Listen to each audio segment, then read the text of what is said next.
So, you want to save the world with clean energy? Make money doing it? Confused about the economic and technical realities of residential and commercial solar, batteries, heat pumps, EVs? Want the real-world scoop on new energy technologies, not manufacturer hype? Then tune in to the Weekly Energy Show, hosted by Barry Cinnamon. Insights from Barry's 40-plus years in the solar and energy industry will help you understand the future ways we'll generate and consume energy. And now, here's Barry.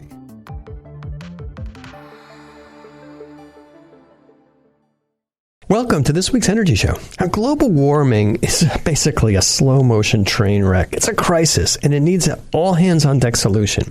Individuals, businesses, and government, we've all got to be pulling in the same direction to minimize the effect of this crisis. It's sad to say that the leadership in D.C. on this climate emergency is lacking, to say the least. But the good news is that state and local governments are providing leadership and actions. California has consistently been a leader on these environmental initiatives, and the city of San Jose is notably one of the leading cities in the whole country. San Jose is indeed taking action to mitigate the causes of climate change and adapt to the negative effects. Now, San Jose has had a very active environmental services department. Now, a major component of that is called the Climate Smart San Jose program. It's a community-wide initiative to reduce air pollution, save water, and improve the quality of life for San Jose's residents. Basically, it's the city's plan to reach the targets of the Paris Climate Agreement. And it's my pleasure to have Ken Davies, Deputy Director of Climate Smart San Jose, as our guest.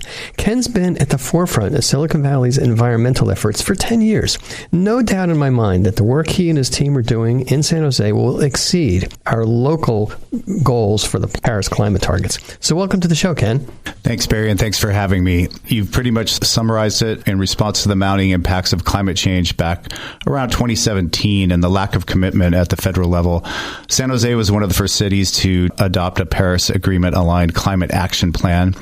So now we're about to start our third year of work on the plan.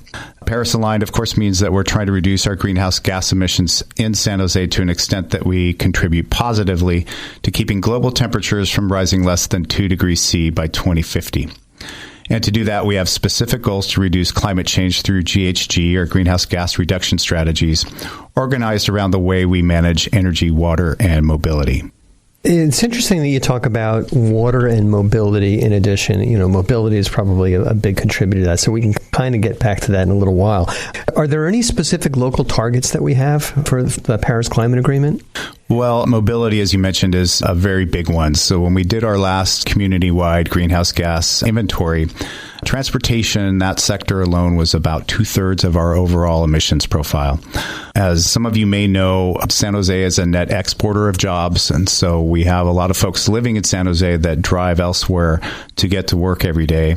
And that means a lot of vehicle miles traveled and a lot of emissions coming out of those vehicles, which unfortunately are a lot of times single occupancy vehicles. After that, we focus on building energy and greenhouse gas emissions because that's the next one right behind transportation, roughly 1/3. And then we've got a few miscellaneous categories underneath that we'll get to down the road when they become more important. So transportation is the biggest, or buildings the second biggest segment? Buildings, yeah, roughly 1/3. And we've had a lot of success over the past year now.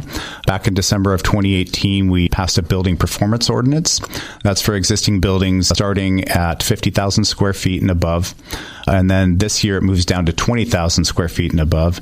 And what that does is ask those buildings to monitor their performance score through Energy Star Portfolio Manager. If they're a high-performing building, say 75 points on that scale or above, then they just provide us evidence of that and go on their merry and efficient way. If they're below that, then at some point in the not-too-distant future, we'll be asking them to take some measures to improve the performance of that building. Now, it's interesting when you look at the mix between transportation and buildings. It's really hard for a city to say, we're going to do something different with transportation. I mean, the cars are the cars, the state makes the policy, the feds make the policy. It's really hard to change that. But on buildings, the city has some zoning capabilities, and that really makes a difference. Yeah, and I would say that's one of the things we're really good at. That may sound draconian to some, but we're good at passing ordinances that can kind of control our local environment that way. Yeah, it's funny. Nobody really likes any of these ordinances or mandates. They'd like to just build whatever they want. Mm-hmm. But it's just really important when you look back now at the ordinances that the state passed and San Jose passed for buildings, and you move into a 20-year-old building or 30-year-old building. They're way better than what we were building before. Right. So that's huge. And then this past September, we passed an electrification-friendly REACH code. So in advance of the effective date, which was January 1st of this year for the state's 2019 building code, we did a local ordinance called the REACH code, which goes farther than what the state is going to require of buildings.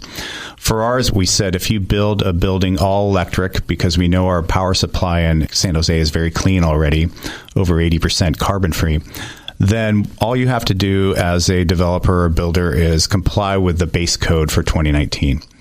If you still choose to have natural gas in the building, otherwise known as a mixed fuel building, then you're going to have to go even farther beyond that and incur those additional costs to keep that fossil fuel going in that setting.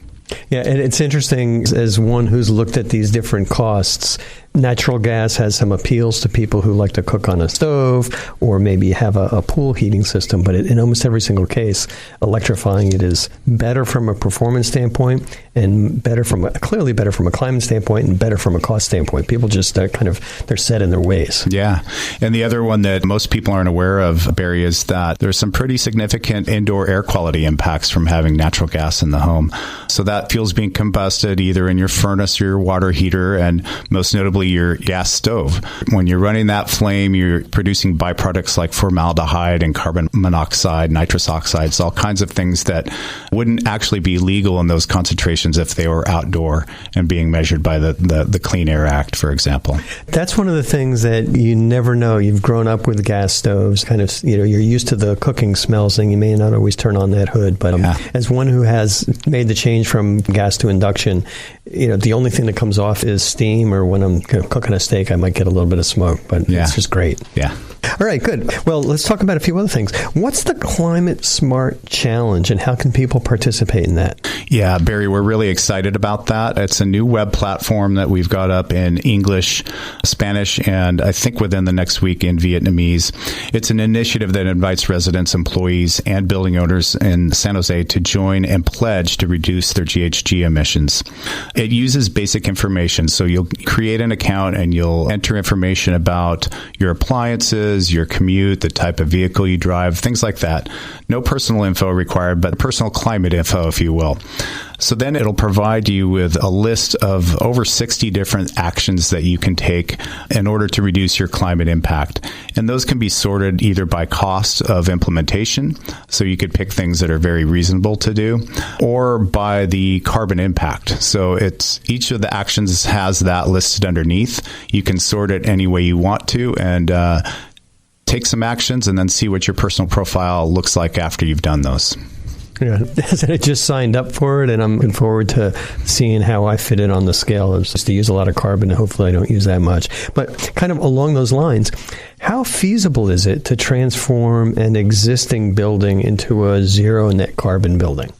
It's actually really easy right now. So if your building is already all electric, meaning no natural gas appliances, furnaces, or anything like that, it's very easy. You just get in touch with San Jose Clean Energy and let them know you'd like to enroll in Total Green. You'll pay a slightly higher monthly premium for that electricity, but you'll know that your building or house is being supplied by 100% carbon-free electricity. If you still have natural gas devices like your gas water heater, then there are some programs out there that are available to help incentivize you to switch to an electric device. Yeah, it's one of the surprises I had when I went to put in a heat pump water heater is that the plumbers didn't know what I was talking about, and this was 8 months ago or so. Yeah. And now they're starting to know, but it just was really easy to put the thing in, and it's just way more efficient. Interesting anecdote: about a month ago, my wife mentioned to me that the PG&E guy came to our house to take pictures of our gas meter. And she said, gee, I wonder why he's taking pictures of our gas meter. Mm-hmm. I said, well, the reason is that it's not moving anymore. Oh, they thought it was broken. They thought it was broken. And, now we look at the only time we use gas is if we're heating up the spa. It's just spikes on weekends, and that's it. It's just like nothing. Yeah, it's a great example of what cities can do and the role they can take, because you're really kind of driving the market. And so whereas at the beginning you wouldn't have found too many plumbers that knew about these and how to install them, hopefully we're building that learning curve and certainly providing training along the way through some of our other offerings. Yeah. And then the other thing that I wanted to do, but I never thought about it in advance, is I got all these pipes coming out of my roof. The little vent pipe from the gas, the vent pipe from the HVAC, and I just kind of clean up my roof line. And so it's now going to be a nice smooth roof just with solar panels. And that's what will happen in those new homes that are built under our REACH code. There won't be any of those things anymore. There won't be a gas meter, extra gas piping in the house. Any of that infrastructure will be gone, and that's how they save money on building those. Yeah. All right. What kind of rebates and incentives are available from San Jose, and where can people find out about those? Yeah, we have multiple web pages and all the different programs we offer. We just won a grant last year from the Bay Area Air Quality Management District to provide rebates of up to $6,000 for residents to switch from a natural gas water heater to an electric heat pump water heater. Silicon Valley Clean Energy, if you're not in San Jose, they serve the rest of Santa Clara County, also won a similar grant. The heat pump water heaters, they work like a refrigerator in reverse. So it's not like startlingly new technology. It just pulls the heat from the air and the surrounding environment and moves it into a tank where you're trying to heat the water up. They work great. All right, so Ken, global warming is such a big problem. It sounds like we got to, put in place these enormously expensive solutions. What are some of the more modest actions that San Jose residents can take? Yeah, Barry, that's a great point because it can seem overwhelming and that maybe there's nothing you can really do to affect things. But if we all take small steps every day and everybody starts doing that, it really adds up. Not everybody can afford a Tesla or even a lower priced electric vehicle. So what can you do? Simple things like installing LED light bulbs, conserving energy, changing your diet to a more plant-based one, or taking public transit are all achievable ways of reducing your personal carbon footprint. So that's what we try to promote. We try to just have a slogan of one day, one action. And if everybody's doing something like that, it can really add up. Yeah, no, it definitely makes a difference. And I'm kind of happy to see what's going on with companies like Beyond Meat and, more of a plant-based thing. And it's kind of a change in our society to move away from that. Yeah, that Impossible Whopper, Burger King won't release the numbers, but I hear it's like off the charts in terms of how many they're selling, and people don't mind it. Yeah, I heard on the radio that they're talking about doing little chicken nuggets also. Yeah. That'd be kind of weird, but, and I've tasted them. They're not the nuggets yet, but the meat tastes reasonably well. It does, yeah. So it's good. All right. So you mentioned the San Jose REACH code. Go into a little bit more detail of what that is for new construction and for different kinds of new construction. Mm-hmm. Yeah, as we talked about earlier, you would just have to meet as a builder the base code. There would be no added requirements from building all electric. The advantage you're getting there as a builder is that you're not trenching a gas line from the street to the house or building. There's no electric meter. There's no internal piping. There's no carbon monoxide monitors, for example, inside the house because you don't have that danger there.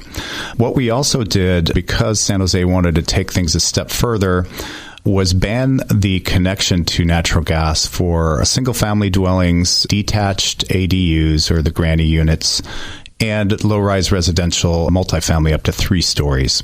So we've begun our journey now on getting rid of fossil fuel altogether, and the city right now is conducting analysis on how to make that feasible and cost-effective and push that gas ban to an even taller building set.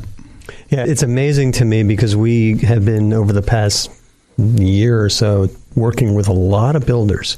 Big builders, small builders, people renovating homes, and there's just a lot of confusion about that. And then just a lot of pushback. It's like, I got to have my gas meter. I've always done that. Yeah. And you have to go through the numbers with them and explain how much better it is. Now, we talk about the REACH code for new construction. What about for existing construction or upgrades? Is there anything in the code for that?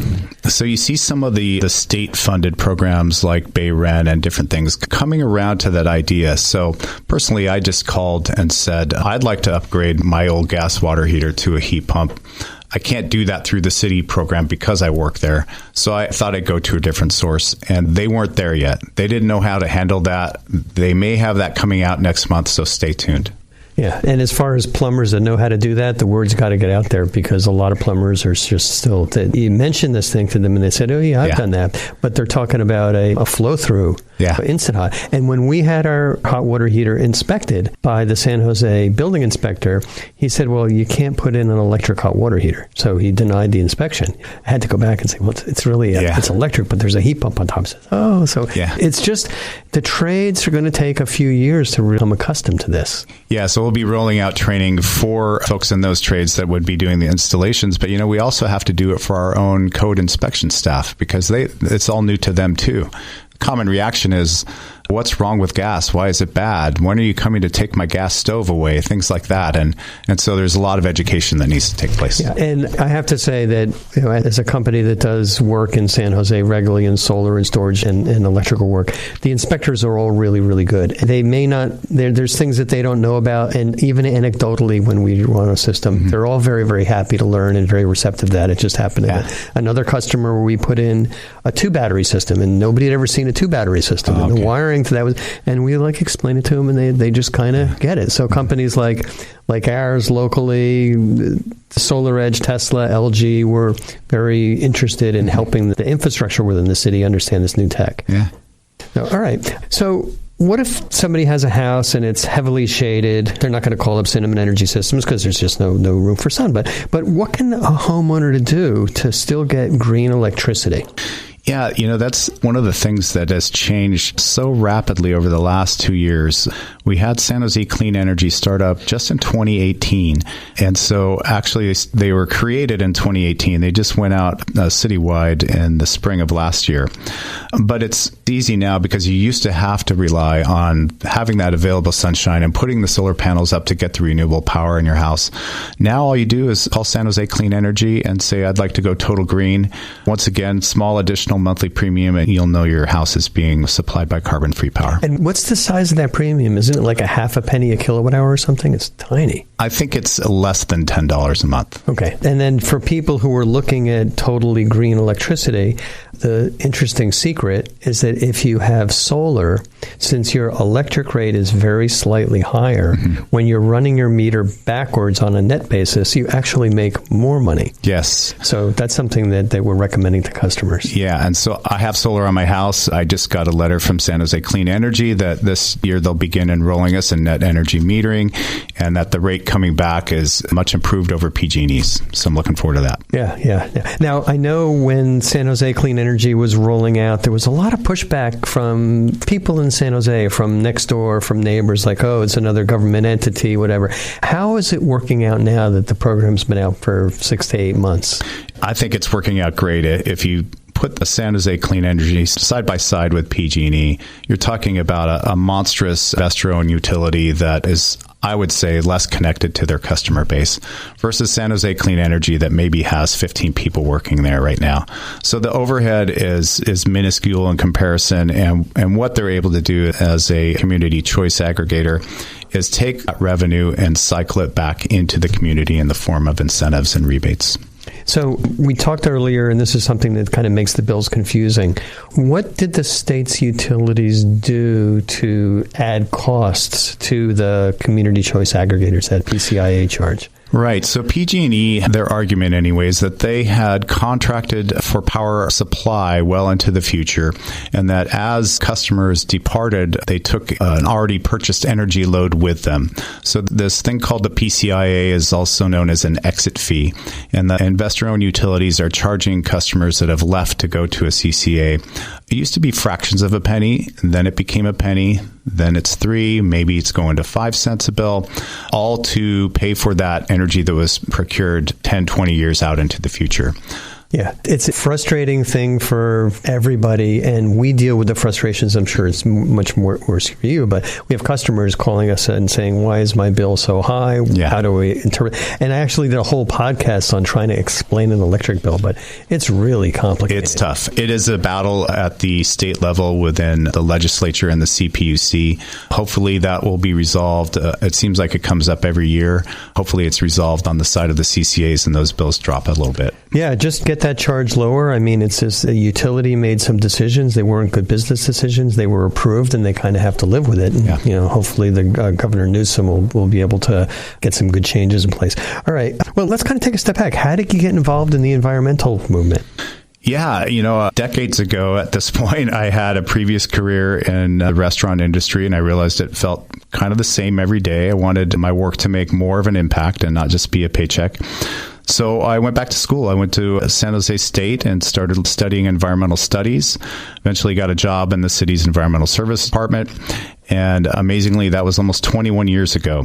So I do want to mention that for any of our younger high school age listeners that would also like to make a difference, we are hosting a climate career fair on March 7th. It runs from 11 to 5, and it's going to be at the Fairmont in San Jose, right across the street from the Tech Museum, where they're hosting the Youth Climate Summit on the same day. Great. That's good. That leads into, are there any other upcoming climate smart events or things that people in Silicon Valley can participate in? We'll be having a host of activities this April. As some of you may know, this Earth Day this year is the 50th anniversary of Earth Day. So everybody's trying to make a big splash. I know that Mayor Libby Schaaf from Oakland has thrown down the gauntlet to her counterparts in San Jose and San Francisco. So I think all the mayors are gearing up for something big in terms of an announcement. Well, I'm looking forward to that. That sounds really good. All right. So how can people find out more about climate smart programs for their business or their home? Yeah, you're just going to go to our webpage at www.sanjoseca.gov/climate smart, and you'll find a variety of different resources there that you access our programs through. All right. That's great. Well, that's all the time we have on this week's Energy Show. Thanks, Ken, for joining us today and talking about the Climate Smart program. And I hope that everybody in the area participates. And if you're not in San Jose, there's similar programs in neighboring communities. And thanks to all of our listeners for tuning in. If you missed any of today's show, you can always go to our website at cinnamon.energy and listen to the podcasts. So, you want to save the world with clean energy? Make money doing it? Confused about the economic and technical realities of residential and commercial solar, batteries, heat pumps, EVs? Want the real-world scoop on new energy technologies, not manufacturer hype? Then tune in to the weekly Energy Show, hosted by Barry Cinnamon. Insights from Barry's 40-plus years in the solar and energy industry will help you understand the future ways we'll generate and consume energy. And now, here's Barry.